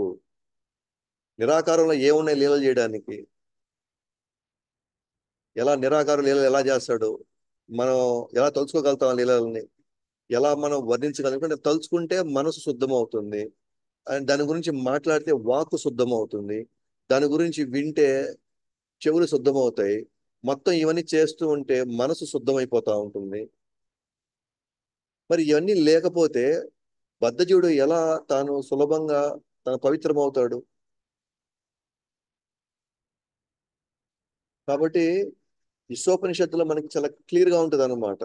ఏమని? దయచేసి నువ్వు హిరణ్మయ అనేటువంటి ఈ శక్తిని నువ్వు తీసేనైనా నువ్వు. ఉదాహరణకి మనము మార్నింగ్ కాబట్టి కొంచెం మనకి భగవంతుడి యొక్క సూర్యుడి యొక్క కిరణాలు ఉదయం పూట తీవ్రంగా ఉండవు కాబట్టి మనకి సూర్యుడు బాగానే కనిపిస్తాడు మన కంటికి. అదే మధ్యాహ్నం ఏమవుతుంది మనకి? ఆ సూర్యుడి యొక్క తేజస్సులో అసలు మన సూర్యుడి ఆకారం చూడగలుగుతాం మనం రౌండ్ గా అనేది? మన వల్ల కాదు. కానీ ఎప్పుడైతే మనం ఒక ఎక్స్రే పెట్టుకొని చూసామనుకోండి, అప్పుడు మనం చూడగలుగుతాం. అంటే మనం ఏం చేసాం? ఎక్స్రేతో మనం ఆ తేజస్సుని మనం పక్కకు నెట్టేసినప్పుడు ఆయన యొక్క యథార్థమైనటువంటి ఆ గోళమైనటువంటి ఆ రూపాన్ని ఆకారాన్ని మనం చూడగలుగుతాము. అలాగే నిరాకారవాదులు వాళ్ళు ఏమనుకుంటున్నారంటే ఆ బ్రహ్మజ్యోతి ఏదైతే నిరాకార తత్వం ఏదైతే వస్తుందో భగవంతుడి నుంచి అదే హయ్యెస్ట్, ఆ నిరాకారమే లక్ష్యము, అదే అంతిమం కనుక అనుకుంటున్నారు అన్నమాట. కానీ అలా ఎవరైతే సాధన చేసుకొని ముందుకు వెళ్తున్నారో అది చేరడానికి కూడా చాలా కష్టపడాలన్నమాట వాళ్ళు. ఎందుకంటే మన శరీరంలో ఉన్నప్పుడు మన ఇంద్రియాలకి ఏదో ఒక ఆధారం కావాలి, ఏదో ఒక గుణాలు కావాలి మాట్లాడుకోవడానికి, తలుచుకోవడానికి. కానీ ఇవేవీ లేనప్పుడు సాధకుడికి చాలా కష్టమైపోతుంది అన్నమాట ఆ లక్ష్యం చేరుకోవడం కోసం. కాబట్టి అనాది కాల నెక్స్ట్ ఏమన్నా శృతిలో ఆ పరబ్రహ్మన్ శ్రీకృష్ణుడే యశోద నుండి పాలు త్రాగడం వంటి లీలలో విన్నప్పుడు ఆయనకు గుణాలు లేవన్న విషయం ఖండించదగింది. శృతి అంటే శృతి స్మృతి. శృతి అంటే ఏంటి? వేదాలు డైరెక్ట్ గా భగవంతుడు నుంచి మనతో డైరెక్ట్ గా మాట్లాడేది అనమాట. దీన్ని శృతి అంటారు. సో కొన్ని కొన్ని శృతి శాస్త్రాల్లో ఆ పరబ్రహ్మని ఎవరో కాదైనా ఆయన శ్రీకృష్ణుడేను అని చాలా క్లియర్ గా చెప్పబడింది అనమాట. ఆయన యశోద నుండి పాలు త్రాగడం వంటి లీలలు విన్నప్పుడు ఆయన గుణాలు ఉన్నాయంటే గుణాలు ఉన్నాయనే విషయం మనకు క్లియర్ కట్ తెలుస్తుంది అక్కడ. కాబట్టి గుణాలు లేవు అనే విషయం ఏది చెప్తున్నా అది ఖండించదగింది. అది ఖండించాలి వాటిల్ని. ఎవరైతే నిరాకారమైనటువంటి తత్వమే హయ్యెస్ట్ అని చెప్పి నిర్గుణాలు అనేదే అసలైనటువంటిది, ఆయనకి అసలైన నిర్వచనం అనుకుంటే, మరి శృతి శాస్త్రాల్లో క్లియర్ గా పరబ్రహ్మన్ కృష్ణుడు అని తెలుసు అని వెల్లడించబడింది. ఆయన చాలా లీలలు చేస్తాడని వెల్లడించబడింది. మరి ఆ లీలలు చేశాడు అంటే అర్థం ఏంటి? తనకి గుణాలు ఉన్నాయని అర్థం. కానీ ఆ గుణాలు మనలాంటి గుణాలు కాదు. అది ప్రాబ్లం. అది అన్నమాట ఇక్కడ. మనలాగా సత్వ రజో తమో గుణాలు కాదనమాట. అది శుద్ధ సత్వ గుణంలో ఉన్నాడు ఆయన. దివ్య గుణాల్లో ఉన్నాడు ఆయన. సో శృతి శాస్త్రాల్లో ఏదైతే నిరాకార నిర్గుణం ఏదైతే ఇది ఆపాదించారో, భగవంతుడు నిరాకారుడు నిర్గుణుడు అనేది ఏదైతే ఆపాదించారో దాని ఉద్దేశం ఏంటి అని అంటే, నిరాకారుడు అంటే మనలాంటి ఆకారం కాదు అని అర్థం అనమాట అక్కడ. మనలాంటి ఆకారం కాదు అంటే కలియుగంలో శరీరం ముడతపడిపోవడం, లేకపోతే ముసల్తనం రావడం, లేకపోతే ఆకలి వేయడం, లేకపోతే రోగాలు రావడం, చనిపోవడం, రక్తం రావడం, చీము నెత్తురు పంచభూతాలు చేసిన ఆకారం కాదు నాయన అది అని చెప్పడానికి ఉద్దేశం అనమాట. నిరాకారం అంటే మనలాంటి ఆకారం కాదు అని, లేకపోతే భౌతిక వస్తువు లాంటి ఆకారం కాదు అని అర్థం అనమాట. అలాగే నిర్గుణం అంటే మనలాంటి గుణాలు కాదు అనుకుండేది. మనలాంటి గుణాలు తమోరస సత్వగుణాలతో పీడింపబడేటువంటి గుణాలు కాదు. ఆయనకు ఉండేది దివ్యమైన గుణాలు అని అర్థం అనమాట ఆయనకు ఉండేది. అది చెప్పడానికి శృతి శాస్త్రాల్లో లేదా వేదాల్లో భగవంతుడు నిరాకారుడు నిర్గుణుడు అంటే దాని యొక్క అర్థం ఇదనమాట. కానీ వీళ్ళు ఏమనుకుంటారు, డైరెక్ట్ స్టేట్మెంట్ తీసుకోండి, భగవంతుడు నిరాకారుడు అంటే ఆయనకి ఆకారమే లేదు, నిర్గుణాలు అంటే అసలు గుణాలే లేవు అనే పాయింట్లకు తీసుకెళ్తున్నారు అనమాట. మరి ఆయనకి నిరాకారం అయితే, నిరాకారమే ఆయనకి నిరాకారం అయితే మరి ఆకారం ఉన్నవన్నీ ఆయనలో కొన్ని లోపాలు వెతుకుతున్నట్టు అనమాట. మనం ఎట్లా లోపాలు వెతుకుతున్నట్టు, లోపాలు ఆయనలో, అరే అన్నిటికీ ఆకారం ఉంది, పాపం ఈయనకి మాత్రం ఆకారం లేదంట ఈయనకి. అంటే పాపం ఆయనకి ఆకారం తెచ్చుకోలేకపోతున్నాడు పాపం ఆయన. భగవంతుడికి శాశ్వతమైన ఆకారం ఉంది, నిరాకారంలో ఆయన సర్వాన్ని వ్యాపించగలుగుతాడు. అదే మనం చూసింది ఆ విశ్వరూప దర్శనంలో మనం చూసాము. ఆయనకి ఆకారం ఉంది, అట్ ద సేమ్ టైం అర్జుడికి ఏం చూపిస్తున్నాడు, తను ఏ విధంగా తన విభూతో తను ఏ విధంగా తను వ్యాపించాడో ఆ రూపాన్ని కూడా తను చూపించాడు, ఆకారం ఉంటూనే శాశ్వతంగా. అందుకే అర్జునుడు, అయ్యా నీ సహజమైనటువంటి నీ నీ ద్విభుజ రూపానికి నువ్వు వచ్చే స్వామి అని చెప్పేసి ఆయన వేడుకున్నాడు అనమాట అక్కడ. సో నిరాకారం నిర్గుణం అంటే అర్థం ఏంటి అని అంటే, మనలాంటి ఆకారం కాదు, మనలాంటి గుణాలు కాదు భగవంతుడి ఉన్నది, అన్ని దివ్యస్థితిలో ఉన్నాయన్నమాట. కాబట్టి మనం అనాది కాలం నుంచి మన శరీర ఆకారంలో ఉన్నాం కాబట్టి, అంటే బ్రహ్మను విగ్రహం రూపంలో ఉంచడం చాలా సులభం అయిపోతుంది మనకి. అలాగే ఇక్కడ మధ్యలో ఒక లైన్ మిస్ చేశాను నేను. నిరాకార బ్రహ్మన్ వైపు వెళ్ళు వారిని జ్ఞానయోగులని మరియు భక్తియుత సేవలో ఉండువారు భక్తులని వర్ణించడం జరిగింది. ఎవరైతే నిరాకార బ్రహ్మన్ వైపు వాళ్ళు సాధన చేసుకెళ్తుంటారో వాళ్ళని జ్ఞానయోగులని చెప్పబడింది. అలాగే ఎవరైతే భక్తియుత సేవలు నెలకొంటారో వాళ్ళు భక్తులని నిర్వచించబడింది, వర్ణించబడింది. కాబట్టి అనాది కాలంగా మన శరీర ఆకారంలో ఉన్నాం కాబట్టి మనం ఆ పరబ్రహ్మని మన విగ్రహ రూపంలో మనం పూజించినప్పుడు మనకి చాలా సులభం అయిపోతుంది, చాలా ఈజీ అయిపోతుంది. అందుకనే ఆకారవాదులకి ఆ శాస్త్ర నిర్దేశానంగా గురు పరంపరలో అనేటువంటి గురువుల యొక్క ఆదేశాల ప్రకారం వెళితే చాలా ఈజీగా భగవంతుడు ఆ విగ్రహ రూపంలోనే మన సేవలు అందుకొని అనుగ్రహంతో మనం చాలా సులభంగా ఆయన మనల్ని ఈ స్థితి నుంచి మనకి బయటికి లాగేస్తాడు అన్నమాట. అదే నిరాకారంలో అయితే మనం అసలు ఫస్ట్ ఆఫ్ ఆల్ సాధనే కష్టమైపోతుంది. రెండు, మన మీదే మనం ఆధారపడాలి కాబట్టి మనమే కష్టపడాలి, ఇంకెవరి అనుగ్రహం వచ్చి మనల్ని బయటికి తీసుకురాలేదన్నమాట. మనమే చివరి దాకా ప్రయత్నించాలి. అందుకే కృష్ణుడు తన అభిప్రాయం చెప్పాడు అనమాట. ఆకార రూపంలో ఉన్నటువంటి సాధకులు చాలా సులభంగా నా దగ్గరికి వస్తారు, మిగిలిన వాళ్ళు చాలా చివరికి ఎప్పుడో నా దగ్గరికి వస్తారంటారు అన్నమాట ఈ నిరాకారవాదులు. నిరాకారులు బొమ్మ ప్రామాణికమైనది కాదు అని కాదు, కానీ భక్తులు విగ్రహం ప్రామాణికమైంది అని అంటుంటారు అనమాట. నిరాకారులు అనుకుంటారు వీళ్ళంతా ఈ బొమ్మలు పెట్టుకుంటారు, ఈ విగ్రహాలు ఏదేదో పెట్టుకుంటారు, ఏదేదో ఆకారాలు పెట్టేసుకుంటారు, ఇవన్నీ ప్రామాణికమైనవి కాదు, ఇవన్నీ వీళ్ళు సృష్టించుకున్నారు ఇదంతా, వీళ్ళు వీక్ పీపుల్ కాబట్టి వాళ్ళు ధ్యానం చేయడానికి వాళ్ళకి ఏదో వస్తువు కావాలి కాబట్టి వీళ్ళు సృష్టించుకున్నారు అనేటువంటి భావం వ్యక్తి చేస్తారన్నమాట నిరాకారవాదం.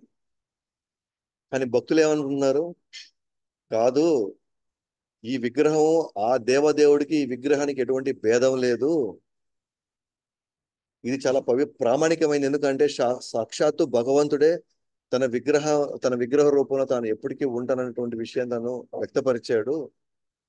కాబట్టి నేను ఈ విగ్రహానికి చేసుకోగలిగితే నేను ఆ దేవదేవుడికి చేసుకున్నట్టేను, ఎందుకంటే ప్రస్తుతానికి నాకు అర్హత లేదు, ఆయన దివ్యమైన సుందర రూపాన్ని డైరెక్ట్ గా నిజ రూప దర్శనం చేసుకోవడానికి నాకు అవకాశం లేదు, కాబట్టి నాకు భగవంతుడు ఈ అవకాశం నాకు ఇచ్చాడని చెప్పేసి తాను చాలా ఈజీగా ఆ విగ్రహానికి సేవ చేసుకుంటాడు. దానికి బెస్ట్ ఎగ్జాంపుల్ ప్రభుపాద గారు భాషణ రాస్తారన్నమాట, పోస్ట్ డబ్బా పెట్టడం వల్ల. పోస్ట్ ఆఫీస్ ఎక్కడో ఉంది, పోస్ట్ డబ్బా ఇక్కడ ఉంది. సో నాకు పోస్ట్ ఆఫీస్కి వెళ్ళాలంటే చాలా కష్టం అనమాట. నాకు పోస్ట్ ఆఫీస్కి వెళ్ళి అక్కడికి వెళ్ళి పోస్ట్ మాస్టర్కి పోయి నేను ఇది వెయ్యాలనుకుంటున్నాను, లేదా పంపించాలనుకుంటున్నాను అని చెప్పేసి మనం లెటర్ ఇవ్వచ్చు, లేకపోతే ఒక మనీ ఆర్డర్ ఇవ్వచ్చు, ఏదైనా ఇవ్వచ్చు అనమాట. కానీ నాకు ఆ అవకాశం లేదు, ఆడదాకా నేను పోలేను, నాకు సమ్ హెల్త్ ఇష్యూ ఉంది, లేదా నా కాళ్ళు నాకు అంగవైకల్యం ఉంది, నేను పోలేకపోతున్నాను, నాలో లోపాలు ఉన్నాయి. సో అదే పోస్ట్ ఆఫీస్ ఏం చేస్తుంది, మన పక్కనే వీధి చివరన ఎక్కడో ఒక పోస్ట్ డబ్బా పెడతా ఉంది. ఆ పోస్ట్ డబ్బా ఏంటి, ప్రామాణికమైంది. ఎ- మనం ఎగ్జాక్ట్ గా అక్కడి నుంచి మనం ఆ అధికారులు ఏం చేశారు, వాళ్ళ ప్రతినిధిగా, వాళ్ళు అందరూ ఇక్కడికి రాలేరు కాబట్టి అందరూ ఎడదాకా వచ్చి దాన్ని మనకి అందించలేరు కాబట్టి వాళ్ళ పోస్ట్ డబ్బా పెట్టుకున్నారు. దానికి ఒక కలర్ వేశారు, దాని మీద కొన్ని సూచనలు ఇచ్చారు, చేశారు, దానికి పకడ్బందీగా చేశాడు. సో నేను అక్కడి దాకా నేను పోవాల్సిన అవసరం లేదు. నేను ఈ డబ్బాలో వేస్తే టైంకి వచ్చి ఒక వ్యక్తి వచ్చి దాన్ని తీసుకొని మనకి ఎక్కడికైతే చేరాలో అక్కడ చేరవేస్తాడు దాన్ని. సో విగ్రహం అంటే భగవంతుడే ఇక్కడికి వచ్చి మన సేవని అందుకుంటున్నాడు ఇక్కడ. ఎలాగైతే పోస్ట్ ఆఫీస్ వచ్చి మన సేవని అందుకుంటుంది, మనం చెప్పే వాటిని వింటుంది. సో ఆ పోస్ట్ మాస్టర్ ఏం చేస్తున్నాడు, దాన్ని తీసుకువచ్చి పోస్ట్ ఆఫీస్ లో ఇచ్చి అక్కడ నుంచి దాన్ని డిస్పాచ్ చేస్తారు అన్నమాట. ఎవరికి అందాలో ఎక్కడ అందాలో వాళ్ళకి అందుతున్నది. కాబట్టి విగ్రహము అవతారం అన్ని రకాల సేవలు విగ్రహం కూడా ఒక అవతారం లాంటిది. అన్ని రకాల సేవలను స్వీకరిస్తారు. మన బద్ధ జీవనానికి ఒక మార్గం చూపుతారు. సో విగ్రహం మార్గం చూపిస్తుంది మనం. కానీ వీళ్ళు ఏమనుకుంటారు, ఇవన్నీ ఒట్టి బొమ్మలు ఇవి, ఇవన్నీ వీటి వల్ల ఎటువంటి ఉపయోగం లేదు, ఇవి మనం వింటాయా, ఇవన్నీ మనం చెప్పేటువంటి వీళ్ళు చేస్తారా, మనం నిజంగా మన అనుకున్న లక్ష్యం మనం చేరుకోగలుగుతాం అనుకుంటే, అతను ఏమనుకుంటున్నాడంటే ఎవరైతే డబ్బాలో అంటే పోస్ట్ డబ్బా ఉంది అక్కడ, కానీ అది పోస్ట్ ఆఫీస్ పెట్టింది కాదు, ఎవడో ఒకడు కావాలని ఆ రంగు డబ్బా అటు పెట్టేశాడు అనమాట. అది పోస్ట్ ఆఫీస్ ద్వారా స్థాపించబడ్డ పోస్ట్ బాక్స్ కాదు, అక్కడ మనం ఎన్ని వేసినా కూడా పోవయి. అందుకనే బొమ్మలకి విగ్రహాలకి తేడా ఉంది. నిరాకారం అంటే బొమ్మలన్నీ కూడా ఆ విగ్రహ బొ- విగ్రహాలని వాళ్ళ బొమ్మల్లాగా అనుకుంటారు అనమాట. విగ్రహం యొక్క పరిస్థితి వేరు ఇక్కడ. విగ్రహం సాక్షాత్తు భగవంతుడు ఆ నియమ నిబంధనలు పెట్టాడు. విగ్రహం ఎలా ఉండాలి, ఎలా సేవ చేయాలి, ఎలా ప్రాణప్రతిష్ఠ చేయాలి, ఎలా సేవ చేయాలి, ఏ విధంగా సేవ చేస్తే మనం శాశ్వతంగా మనం గోలోకానికి వెళ్తామో లేదా వైకుంఠానికి వెళ్తామో క్లియర్ కట్ ఇన్స్ట్రక్షన్స్ ఉన్నాయన్నమాట. కానీ నిరాకారవాది అనుకుంటారంటే ఇదేముంది, ఇది రాయే కదా, ఇదేముంది, ఇది చెక్కే కదా, ఇదేదో ఒక లోహమే కదా ఇదంతా అన్న భావంలో వాళ్ళు చూస్తారు అన్నమాట. కాదు, నిరాకారవాదులు అనుకునేటువంటి ఇక్కడ బొమ్మ లేదా రాయి కాదు అది. ఇది సాక్షాత్తు దేవదేవుడు ప్రస్తుతానికి మన సేవలు అందుకోవడానికి ఈ రూపంలో తీసుకున్నాడు. అని మనకి బెస్ట్ ఎగ్జాంపుల్ ఇచ్చి పోస్ట్ బాక్స్ ఇచ్చారనమాట మనకి. కానీ నిరాకార ధ్యానంను ముందు వేదాంత పదములు చక్కగా అర్థం చేసుకోవాలి, దానికి భాష నేర్చుకోవాలి, భావాలు అర్థం చేసుకోవాలి, అన్ని విధాలను విశ్లేషించాలి. నిరాకార ధ్యానంలోకి వెళ్ళాలి అని అంటే నేను ఫస్ట్ నేను వేదాంతాలు అర్థం చేసుకోవాలి. దానికి అది నేర్చుకోవాలి, నాకు ఫస్ట్ భాష నేర్చుకోవాలి, ఫస్ట్ దాన్ని అర్థం చేసుకోవడానికి నేను సంస్కృతం నేర్చుకోవాలి, దాని వెనకాల ఉన్న భావాలు అర్థం చేసుకోవాలి, మళ్ళీ ప్రశ్న విశ్లేషించుకోవాలి, అనలైజ్ చేసుకోవాలి లోపల, ఇదేంటి అదేంటి రీజనింగ్ చేసుకోవాలా, లాజిక్ అర్థం చేసుకోవాలి. ఎవరికున్నాయి ఇప్పుడు ఇంత, మనకి ప్రభుపాద పుస్తకాలే మనకు అర్థం కావట్లే. ఉన్న ఆచార్యుల్లో ప్రభుపాద వారు ఇచ్చిన ఇదే నాకు అర్థం కావట్లేదు, నాకు ఏదైనా సింపుల్ బుక్లు ఇస్తారని అడుగుతున్నారు ఇప్పుడు. కాబట్టి సాధారణ వ్యక్తులకు అది సాధ్యం కాదు. నిరాకారంలో వెళ్ళడం అనేది మనలాంటి ముఖ్యంగా కలియుగంలో 99% వాళ్ళకి సాధ్యం కాదు ఇది. కానీ మిగిలిన సంస్థలన్నీ ఇక్కడ అన్ని కూడా మనకు కావాలని మభ్య పెడుతున్నాయి అన్నమాట.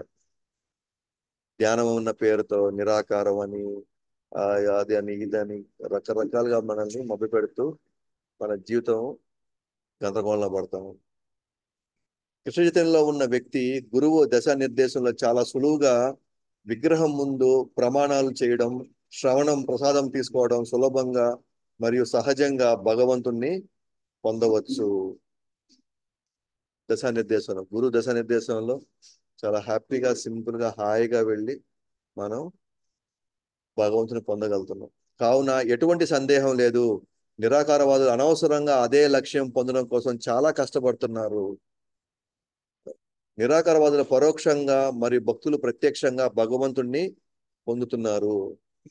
నిరాకారం కూడా వస్తున్నారు, బట్ దే ఆర్ డూయింగ్ చాలా లాంగ్ వేలో వెళ్ళి ఎంతో కష్టపడి ఇండైరెక్ట్ గా వస్తున్నారు అనమాట వాళ్ళు. కానీ భక్తులు మాత్రం ప్రత్యక్షంగా వెళ్తున్నారు. అందుకే మనం చెప్పాము, భక్తి యోగం అనేది హైవే లాంటిది అనమాట. డైరెక్ట్ గా వెళ్తున్నాం. నిరాకార నిరాకారవాదం లేదా ఆ తత్వంలో సాధన అనేదంతా కూడా వాళ్ళు మెయిన్ బైపాస్ పెట్టుకోకుండా వేరే వేరే ఊర్లన్నీ తిరుక్కుంటూ ఎటటో వెళ్ళి ఫైనల్గా లక్ష్యం చేరుకోబోతున్నారు అనమాట. ఈ విషయాలు శ్రీమద్ భాగవతంలో కూడా వెల్లడించడం జరిగింది. జీవితాంతం ఒకరు బ్రహ్మను అర్థం చేసుకోవడంలోనే అయిపోతుంది. దానికన్నాను భగవంతుని శరణాగతి పొందడం సులభము. బ్రహ్మాన్ని అర్థం చేసుకోవడం అంటే ఫస్ట్ ఉపనిషత్తులు చదవాలా, శృతి శాస్త్రాలు చదవాలి, వేదాంతాన్ని అర్థం చేసుకోవాలి, దాంట్లో భావం అర్థం చేసుకోవాలి. సో దాని తర్వాత విశ్లేషించుకోవాలి. ఇంత విషయం ఉందన్నమాట. కానీ భగవంతుడు సర్వధర్మాన్ని పరిత్యజ్య మామేకం శరణం, నేను చెప్పింది జస్ట్ నువ్వు చేసుకుంటూ వెళ్ళిపో అంతే. ఎంతో సులభంగా మనం శరణాగతి తీసుకోవడానికి అవకాశం ఉందన్నమాట. కావున ఫలితంలో అనిశ్చితి కారణంగా నిరాకార సాక్షాత్కార మార్గం శ్రేయస్కరం కాదు అని సూచించడం జరిగింది. ఫలితంలో కూడా అనిశ్చితి, ఎప్పుడు వస్తుందో తెలియదు, ఎలా వస్తుందో తెలియదు ఫలితం. ఎందుకంటే సాధనలోనే కష్టం ఉన్నప్పుడు ఎప్పుడు చేరుకుంటాం? అప్పుడు దాకా మన పట్టుదల అలాగే ఉంటుందా? పరిస్థితులు అలాగే ఉంటాయా? కాబట్టి ఇది శ్రేయస్కరం కాదు అసలు. నిరాకార మార్గం, నిరాకార తత్వంలోకి వెళ్ళి మనం వెళ్ళి సాధన మార్గంలోకి వెళ్ళడం అనేది అసలు సూచించడం జరిగింది, శ్రేయస్కరం కాదని సూచించడం జరిగింది. నిరాకార సాక్షాత్కారంలో సత్తు చిత్తు పొందవచ్చు, కానీ ఆనందం మాత్రం పరమానందాన్ని పొందలేము. సత్తు చిత్తు పొందొచ్చేమో గాని ఆనందం మాత్రం నిరాకార సాక్షాత్కారం మనకు దొరకదు. ఆనందం కావాలి అంటే భగవాన్ సేవలో నిమగ్నం అవ్వాలి. అల్టిమేట్ గా శ్యామ సుందర రూపంలో భగవాన్ని మనం చేరుకుంటేనే ఆనందం, పరమానందం కింద మనం ఆస్వాదించగలుగుతాం అనమాట. మనం పరమానందం కింద మనం ఆస్వాదించగలుగుతాం. కాబట్టి ఈ మొత్తం ఎపిసోడ్ లో మనం ఈ సెక్షన్ మనం కానీ చూసినట్లయితే మనకి చాలా క్లియర్ గా మనకి విషయం అర్థమైపోయింది అనమాట. ఏంటి? నిరాకారం అనేది ఆ భగవాన్ని చూసినటువంటి ఒక జ్యోతి. సో దాన్ని అది పక్కకి నెట్టబడితేనే మనం భగవాన్ని సాక్షాత్కారం చేసుకోగలుగుతాం. అయితే ఏదైతే నిరాకారానికి ఏదైతే గుణాలు లేవు, ఓకేనా? లేదా మన ఇంద్రియాలు ఆధారపడడానికి కావాల్సినటువంటి ఇంద్రియార్థాలు అక్కడ లేవు. కాబట్టి అనాది కాలంగా మన శరీరంలో ఉండి మళ్ళా నేను శరీరం నమ్మేటువంటి నాలాంటి ఒక సహజ ఆ, ఆ, చాలా కనిష్ట భక్తుడు లేదా ఒక బద్ధ జీవుడు, నాలాంటి ఒక బద్ధ జీవుడు ప్రస్తుతానికి అంత పెద్ద సాధన నేను చేయలేను. అండ్ గురు యొక్క దశా నిర్దేశంలో చాలా సులభంగా మనం భగవంతుడిని సేవించుకోవచ్చు. ఎందుకంటే విగ్రహం కూడా భగవంతుడికి విగ్రహానికి తేడా లేదు. ప్రస్తుతానికి భగవంతుడు మనలాంటి బద్ధ జీవులకి విగ్రహానికి సేవ చేసే అవకాశం మనకి ఇచ్చి, తద్వారా మన యొక్క భావాలని షేర్ చేసుకోవడానికి, సంబంధం పెట్టుకోవడానికి కావాల్సిన ఒక అవకాశం మనకి ఇచ్చినప్పుడు బద్ధ జీవులకి ఇది చాలా సులభం అయిపోతుంది. కానీ నిరాకార తత్వంలో సాధన వెళ్ళే వాళ్ళకి చాలా కఠినం అయిపోతుంది. పదే పదే వాళ్ళు ఇబ్బంది పడేటువంటి పరిస్థితులు రావడం వల్ల లక్ష్యమేమో ఒకటే, కానీ భక్తితో చాలా సులభంగా వెళ్ళిపోవచ్చు. బట్ కానీ నిరాకార ధ్యానంలో మనం చాలా కష్టమైపోతుంది అనమాట. కాబట్టి ఇంద్రియాలు ఎంత నిగ్రహించుకోవాలని ప్రయత్నించినా కూడా ఆ నిరాకారవాదులకి బయట ఇంద్రియార్థాలను పట్టుకునే అవకాశం లేదు. కాబట్టి వాళ్ళ ఇంద్రియాలను అంతర్ముఖం చేసుకోగలుగుతారు. కానీ అంతర్ముఖం చేసుకోవడం అంత ఈజీ కాదు. ఎప్పుడో ఒకసారి దాని యొక్క శక్తి చూపిస్తాయి అన్నమాట, విజృంభిస్తాయి ఏదో ఒక రోజు. అప్పుడు మళ్ళీ పతనం అవ్వాల్సిందే ఆ సాధకుడు మళ్ళీ. కాబట్టి అందుకే కృష్ణుడు చాలా ఈజీగా మనకి సూచిస్తున్నాడు అనమాట. అతి శ్రేయస్కరమైంది అంటే భక్తితో సేవ నిమగ్నం అవడం. కానీ ఇది చాలా కష్టంతో కూడుకున్నది అని చెప్పేసి తన అభిప్రాయాన్ని మనకు వెల్లడిస్తున్నాడు అనమాట. సో ఆ విధంగా మనం ఈరోజు ఈ నిరాకారవాదుల ఆకారవాదుల అని అంటే ఎవరు పరిపూర్ణులు అంటే ఆకారవాదుల పరిపూర్ణమైనటువంటి తన యొక్క అభిప్రాయాన్ని వ్యక్తం చేస్తూ, అలాగే నిరాకారం ఆ, మార్గంలో నిజంగా అది చాలా కష్టతరమైనటువంటి విషయాన్ని మన కృష్ణుడు మనకి వివరిస్తున్నాడు అనమాట. సో ఇక్కడతో ఈ సెషన్ క్లోజ్ చేస్తున్నాను. సో మీకు ఎవరికి ఏమైనా సందేహాలు ఉంటే అడగచ్చు.